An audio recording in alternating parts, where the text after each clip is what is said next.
the obsession with Everest came from a simple conversation with the group talking about Lord of the Flies last year and how warm and how hot it was on the island. And just a simple thought of, oh, well, what if it was cold? After we finished Lord of the Flies, then we all came in and then they were showing us like different stuff that we could do. And then most of it was like icy themed, so then we leaned more towards ice.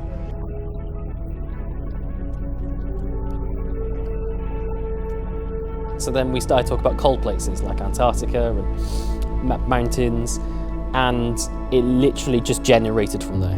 It's probably the most I've demanded from a group of young people ever, okay? I wasn't asking you just to make like a half an hour piece. I asked to make you an hour and a half piece with 2 acts and an interval.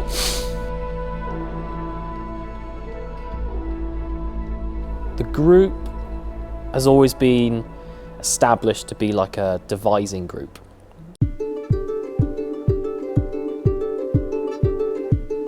So since, well, in the past couple of years, they've done book to stage adaptations.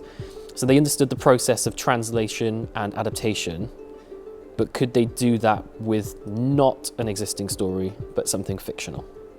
Yeah, I think the first thing we did was like we ordered just like a lot of kit, and like, do you remember? Yeah, and we like climbed the kit, and we were like in the old set, and we and we had all like backpacks and like lights on like headbands and like ropes, headlights, and we were like testing it all out. Yeah. And what we found that we enjoyed was the use of shadows and natural light within the stage, so not just relying on the rig, but actually having live light. So that led into then the lantern that Rand uses, the head torches that the ensemble uses to highlight and spot bits. And we also did that when we read those other books about Mount Everest. Yeah, we we did, like, went out in a circle.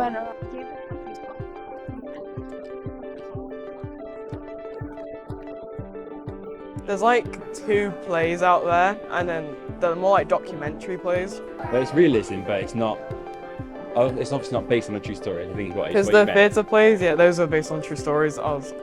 So we had a carousel of different research groups. So they worked in 2s and 3s, looking at journalistic articles, artwork, pre-existing play texts, novels as well. We looked at different novels that are about climbing, and we read sections, or we performed sections and scenes from plays. We discussed and read journalistic articles and found that the ultimate thing that drew them all together was the theme of grief.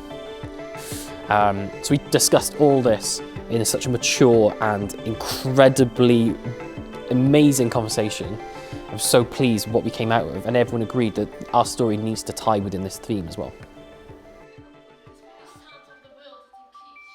So we started knowing that we wanted a young person to be the protagonist. And we initially thought that it shouldn't be one person, it should be a couple of people's stories. That was the initial thing, because we had a cast of 15, and generally devising something to a cast of 15 that everyone has their moment has its challenges in itself.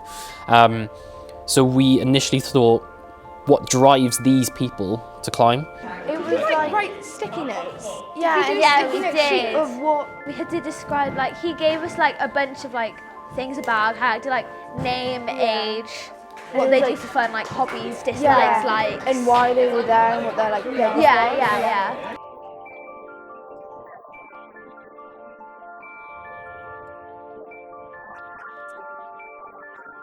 I taught them about storytelling structure and the beats of storytelling, whereas you have the call and then someone refuses the call and then they go. And then where you have the adventure part where you meet all the new characters, and then you have the big decision at the end and then choose the right thing. And the whole person's narrative needs to be what they need, not what they want. Ash had like his laptop out, and then we just improvise, and then he'd write down like key notes that we did, and then you just build on that. I think improv is really good because then you like make it into your own. Instead of like having a script where you have to follow that, then improvising, then it just makes it like your own show.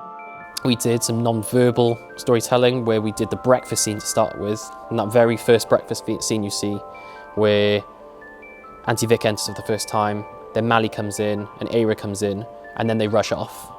And we did all that non-verbally, so we understood that this needs to happen, she needs to enter, she needs to offer something, she needs to leave, one person stays, they hover, realise someone's left something, they pick it up and then they follow after. And then that physicality told the story, and then we lay a text on top. And then we'd add one line, and add another line, and add another line. And it just made me realise that not all scenes need every single character to speak, because in the very first breakfast scene, Ava was really quiet, and I really liked that. So then we had some people speaking more than others, so we had this change of rhythm and people in terms of controlling the scenes.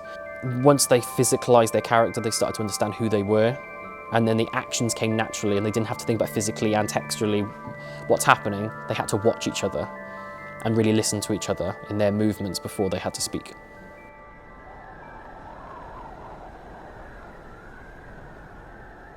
We didn't cast it until 3 months in. So everyone played every character. As they were started to be created along the way, it's completely up to them. So they give 3 top choices.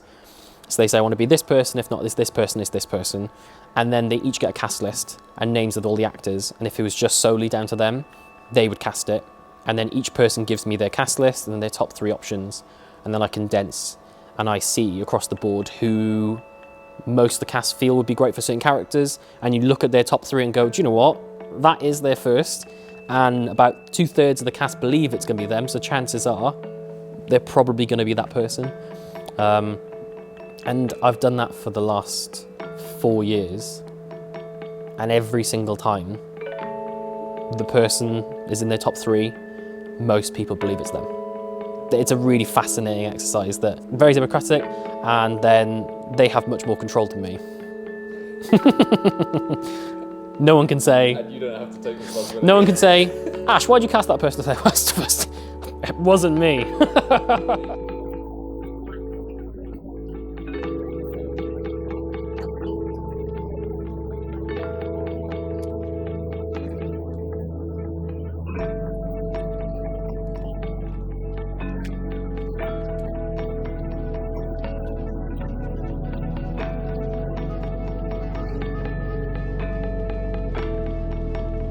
One thing I will say, I'm pleased that you come with me.